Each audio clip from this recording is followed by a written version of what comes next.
Assalamualaikum warahmatullahi wabarakatuh. Waalaikumsalam warahmatullahi wabarakatuh. Syukur alhamdulillah kita masih diberi kesempatan untuk bisa berjumpa lagi.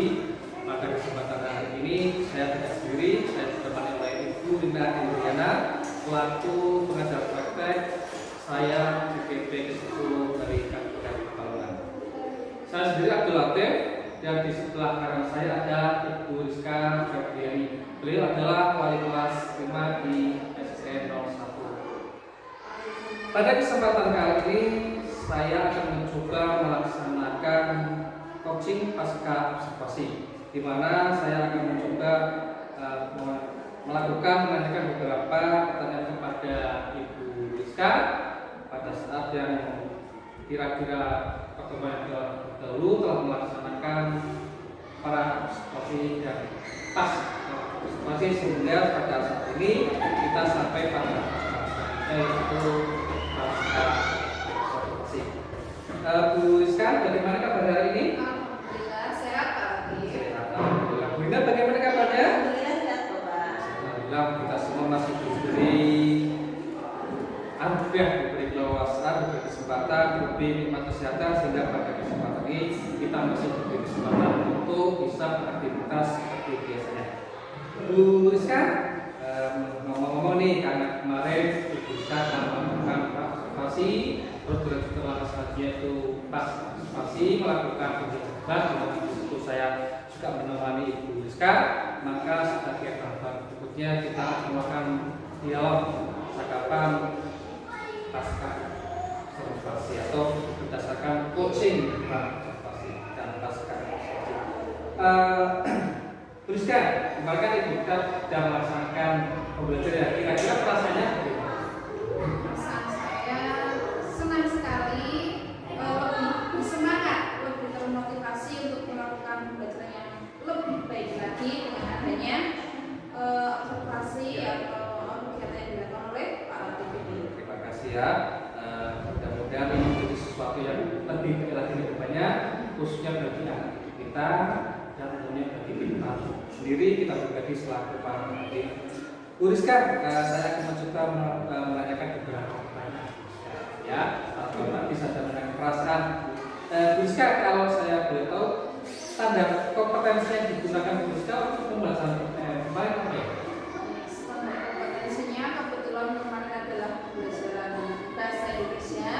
Jadi ini berkaitan dengan sinonim, antonim, dan kalimat majemuk setara. Jadi untuk penguasaan siswa dalam kaitan penguasaan bahasa atau bahasanya.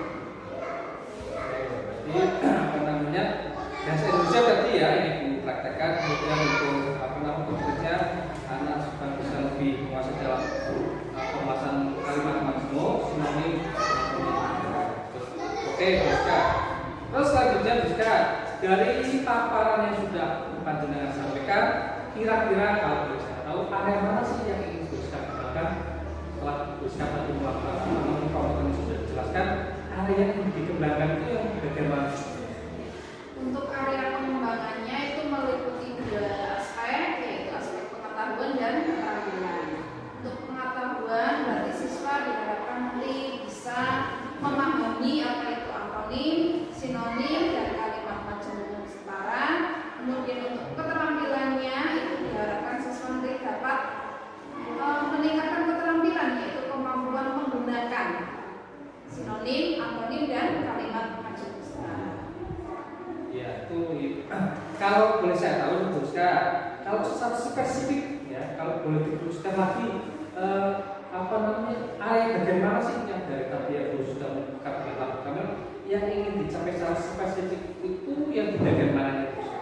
Iya, yang ingin dicapai tentunya diutamakan yang pengetahuan dulu, yaitu siswa bisa memahami atau menentukan sinonim, antonim dari sebuah kata. Kemudian nanti siswa juga bisa menghubungkan dua kalimat menjadi kalimat majemuk setara. Tadi Bu Rizka, sekarang tadi sudah dijelaskan ya areanya, terus spesifik juga dijelaskan. Kalau Bu Rizka ini indikator pencapaian ya dari tujuan yang Ibu Rizka tadi sampaikan, kira-kira indikator tercapainya yang seperti apa kalau Ibu Rizka? Untuk pertemuan kali ini indikatornya yaitu siswa bisa menyebutkan antonim atau sinonim dari sebuah kata yang sudah saya berikan. Kemudian siswa juga bisa menyusun sebuah kalimat majemuk sekarang menggunakan konjungsi yaitu dan, tetapi, sedangkan, dan karena. Oke, berarti di sini ketercapaian itu diukur dari ketika anak itu sudah bisa menyusun, Iya. menyusun kalimat ya. Oke, Bu Rizka, sekarang gini, saya memperhatikan apa yang Bu Rizka lakukan ya ketika belajar KKN. Saya juga mencatat, mendengar dan melihat apa namanya yang Ibu lakukan. Nah ini saya boleh nggak sedikit tahu tentang ketika Ibu melaksanakan apa namanya KBM ketika belajar. Itu kan tentunya Ibu kan harus disebutkan dengan FPP, siapa yang bekerja. Kira-kira menurut Bu Rizka sendiri ini sudah sesuai nggak? Sudah sesuai belum apa yang Ibu catatkan, apa yang Ibu persiapkan dengan apa yang Ibu lakukan? Menurut saya antara pembelajaran yang sudah saya persiapkan atau rencana pembelajaran dengan pembelajaran yang sudah saya laksanakan itu ada yang sudah sesuai dengan rencana, tapi beberapa hal masih ada yang menurut saya itu belum maksimal untuk saya terapkan. Kira-kira yang belum maksimal kalau menurut Bu Rizka sendiri yang bagaimana? Yang seperti apa? Untuk secara materi menurut saya sudah bisa tersampaikan. Kemudian yang kurang kemarin itu menurut saya adalah salah satunya media yang saya sampaikan itu ada yang belum tersampaikan. Iya, Bu Rizka. Ada salah satu Ya. yang belum tersampaikan. Mungkin saya boleh menambah sedikit Bu Rizka. Kemarin pas waktu Bu Rizka melewati kegiatan pembelajaran, memang kalau di catatan di modul ajar ataupun di KPM misalkan kan di situ sudah tertera tentang media pembelajaran itu profil. Tapi karena mungkin ya, apa namanya nanti Bu Rizka bisa menjelaskan untuk media yang digunakan memang itu perempuan belum disampaikan. Terus Bu Rizka, ini kan ketika melakukan KPM, Bu Rizka tentunya kan sudah bisa melihat ketercapaian itu ukurannya apa. Nah, kira-kira menurut Bu Rizka kan KPM itu sudah bisa apa namanya dikatakan mencapai tujuannya, pencapaian itu sudah dirasakan itu dengan jumlah anak itu kira-kira berapa persen yang sudah mencapai sesuai apa yang kita seperti niatan Bu Rizka. Tentunya untuk ketercapaian ya relatif itu sekitar 70% siswa itu sudah mampu mencapai indikator pembelajaran atau tujuan pembelajaran yang saya terapkan.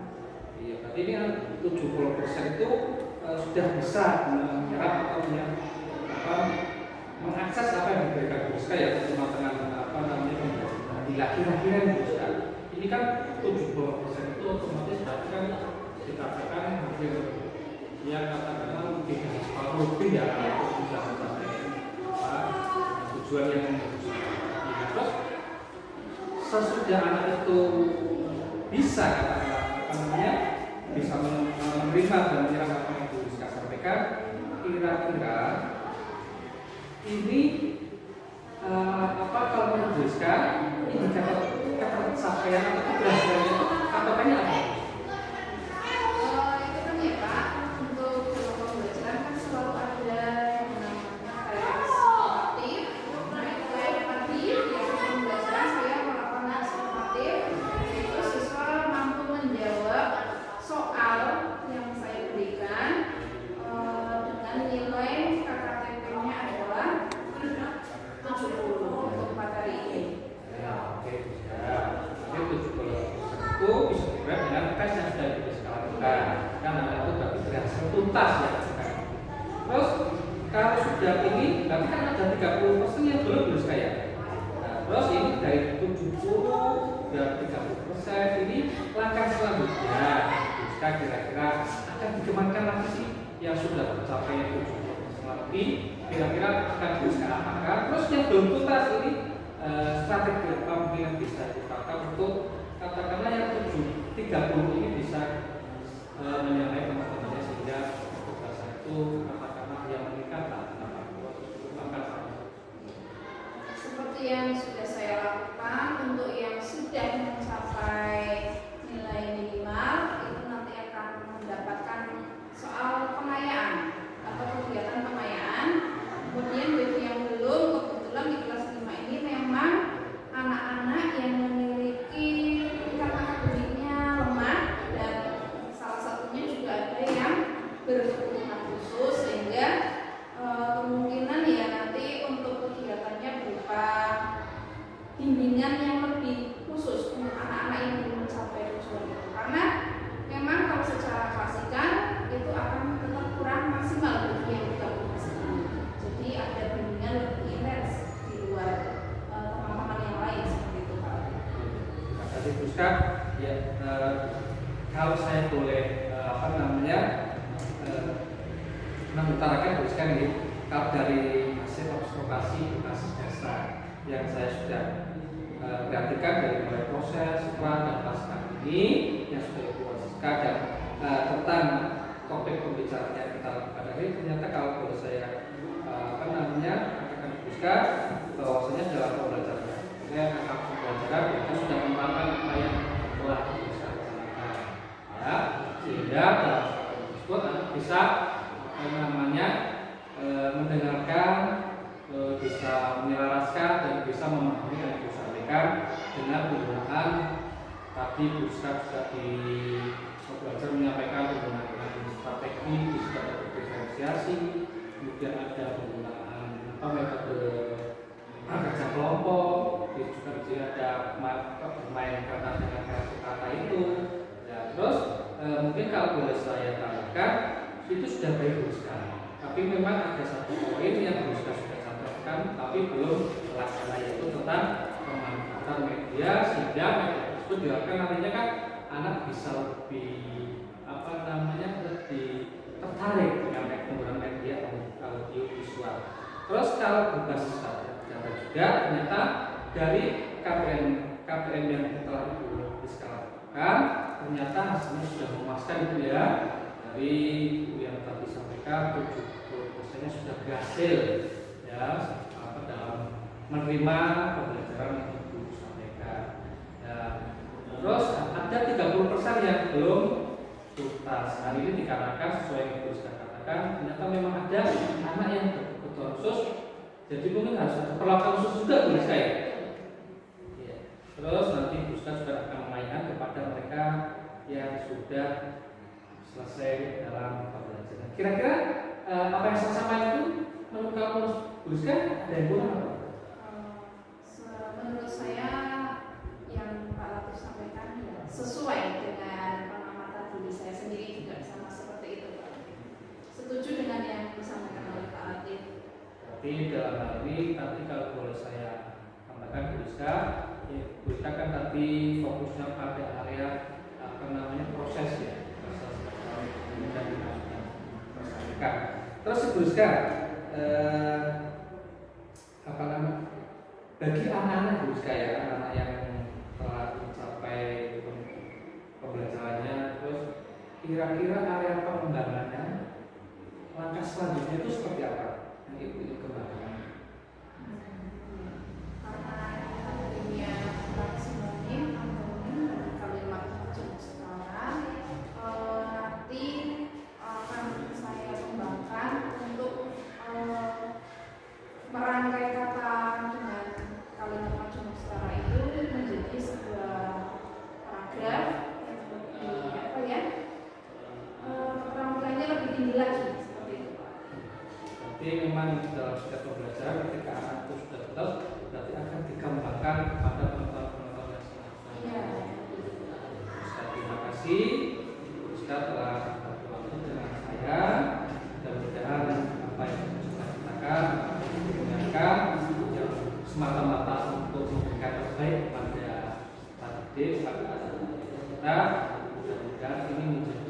sesuatu yang mencerahkan kita, terutama bagi kita sendiri, dan endingnya tujuannya anak-anak itu merasa terpuaskan dengan pembelajaran yang kita lakukan. Sekali lagi selamat teruskan. Kita sudah melaksanakan pembelajaran yang sesuai dengan apa yang direncanakan, dan hasilnya pun sudah separuh lebih anak bisa menerima apa yang kita sampaikan. Sekali lagi saya ucapkan terima kasih. Ada yang disampaikan lagi teruskan? Ya, sedikit saja ya. Ya, Oke. teruskan. Saya berterima kasih kepada Pak Latif untuk kegiatan yang ini yang sedang kita laksanakan ini, karena dari kegiatan ini saya dapat memperoleh masukan atas kegiatan pembelajaran yang saya lakukan. Dan itu saya dengan senang hati untuk mengikuti kegiatannya. Itu saja. Ya, sama-sama teruskan ya. Dan kita sebagai panitia ya tentunya kita tidak boleh berbadan hati, tidak boleh berpuas hati dengan apa yang kita lakukan sekarang. Karena yang namanya pengetahuan itu seperti dinamis, kita selalu harus update, kita harus selalu update setiap ini sehingga kebutuhan anak-anak itu bisa benar-benar kita penuhi. Karena tugas kita sebagai seorang pengajar tidak ada saja, tapi mendidik itu lebih bukan daripada mengajar. Mungkin itu saja yang dapat saya sampaikan. Jadi sekali lagi terima kasih Bu Rizka sudah berbagi waktu, berbagi pengalaman dengan saya. Untuk selanjutnya, guru ini ada tambahan? Oh, tidak ada. Itu mari kita akhiri voksi pada siang ini dengan mengucapkan terima kasih Bu Rizka, terima kasih Bu Na sudah berbagi dengan kami. Mudah-mudahan ini menjadi awal yang mulia bagi dunia pendidikan dan bagi masa depan anak-anak kita. Sekian dari saya, kurang lebihnya mohon maaf. Assalamualaikum warahmatullahi wabarakatuh.